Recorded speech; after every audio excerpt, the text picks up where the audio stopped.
Fabros the best, Fabros the greatest, Fabros emu edeye. Asante Kotoko Africa Club of the Century. Misano me father fee. See you for you, I have a share Kotoko more, I say, and then make I say, make I say, my say, maybe a number in the cook. They could do go on. Now, your mamma, you never been ye. If you go for war. Follow our social media platforms for more. Kotoko nti obi akofo team name what they say.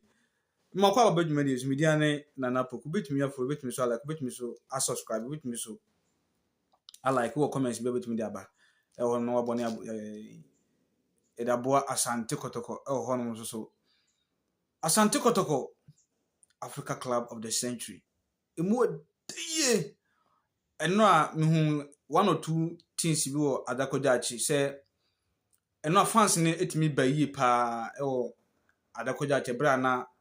Kotoko ene Rain Masters esi aka ho no so omobo friendly game e ho no no supporters ne bai e ameji de sisi no sen company fo ebe ya ipa anka next game bia no o make sure say on be taxi Kotoko supporters kakra e bia 5 cdb 10 cdb na omuntuatua sele be ya ebetime size kan kumpa on bagigi no ene ko timi ato diesel bika amamu de gu omo bass ni mu e de akọ rounds bia yes see no omo ye preseason e bia from ha no omo ko different preseason akoye so size kan ko betimi abo akra say next game bia no can me suggesting and me opinion no say Kotoko manifo ncha say anka 5 cd 10 cd bia betimi age no e o Adakojachi ebra omo bo friendly no kanye bad ke adepa eya anka beboa Asante Kotoko nanka samu because this year no otumfo Kings project no isi ekoso ho no no ombe stance na dali na wono ba was think a shase sadly na omo shase jiji kakra omo taxi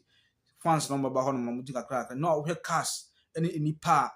ne go no ma na nye keto na nye nipekuma mmise kra me ba okra na ka che me se mintua 20 cities kra na ka metua akohwe because of say the love for Kotoko and the passion no kametua akohwe